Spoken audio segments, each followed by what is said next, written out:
things. He says, and now you priests, this warning is for you. If you do not listen and you do not resolve to honor my name, says the Lord Almighty, I will send a curse on you and I will curse your blessings. Yes, I have already cursed them because you have not resolved to honor me. Because of you, I will rebuke your descendants. I will smear on your faces the dung of your festival sacrifices, and you will be carried off with it. And you will know that I have sent you this warning so that my covenant with Levi may continue, says the Lord. My covenant was with him, a covenant of life and peace, and I gave them to him. This called for reverence, and he revered me and stood in awe of my name. True instruction was in his mouth, and nothing false was found on his lips. He walked with me in peace and uprightness and turned many from sins. For the lips of the priest ought to preserve knowledge, because he is the messenger of the Lord Almighty. And people seek instruction from his mouth. But you have turned from the way, and by your teaching have caused many to stumble. You have violated the covenant with Levi, says the Lord Almighty.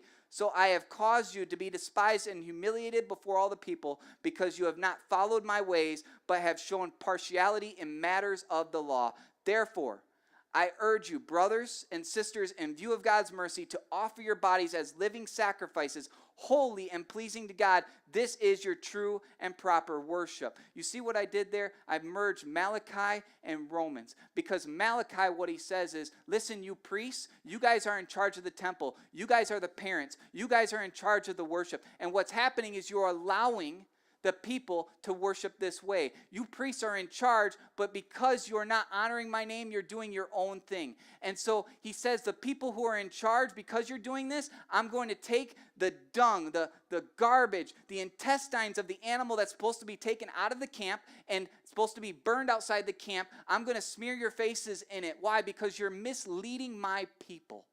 You're misleading my children. You're misleading the people who I'm trying to. You started out okay at first. Levi started out okay, and he walked in my uprightness, but then you got off track. And you're allowing yourself to continue to go away from me and do your own thing. And he says, listen, don't mislead my children. Don't mislead my people. Your life is supposed to be a living sacrifice of worship for me. The way you live your life honors me. The way you live your life tells other people who I am. You are a representation of me as my people. And so it brings a question for us. If we're not giving our anxieties over to God and we're walking around with all this baggage and garbage and anger and anxiety, what are people seeing in our lives? If we're not trusting God with the things that we have and we're just trying to control all the situations around us, what does that communicate to other people about our God, who's supposed to be a God that we can trust? It says you are supposed to be a living sacrifice. And as parents and as adults, as mentors, children are looking up to us. Children are receiving the things that we do. You see, a lot of people say, just do as I say, but not do what I do. Right? That's kind of how we act. Do as I say. I told you not to do that, but Mom, you did that. But Dad, I'm just following after you. You're telling me that I shouldn't lie, but I watched you lie at the grocery store the other day? You're telling me that I shouldn't hit my brother or scream at them, but you scream at me?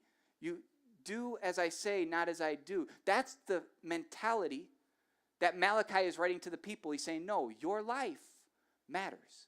Your life is a representation of God. Your life is important. The other day, we came to the movies, and we had about 8 kids with us and a couple of different families. We came to the movies, and we came and we didn't check the rating on the previews beforehand, but we came to watch the new movie, Daddy's Home.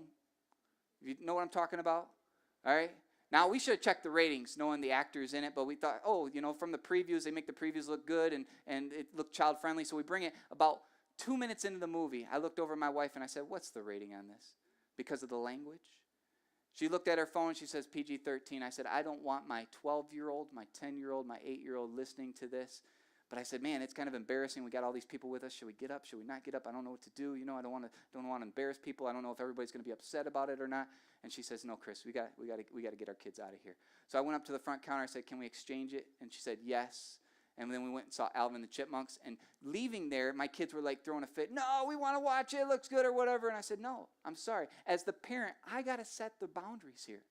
I got to set the rules. I got to determine what's right. And I can't just sit there and say, hey, don't cuss. But then you're listening to all these cuss words on the screen. It's not right.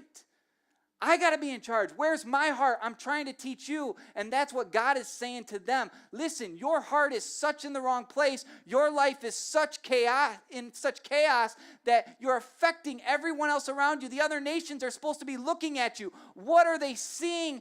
Me, if you're bringing all these lame animals to me and offering them up. You don't really care about me. You don't really love me. You don't really honor me. You're not really worshiping me. Close the doors. I'd rather you shut it down than continue to worship like this. I want a change. I want a transformation. I want a reset in your life in order to honor and worship me, because I'm a God that deserves it.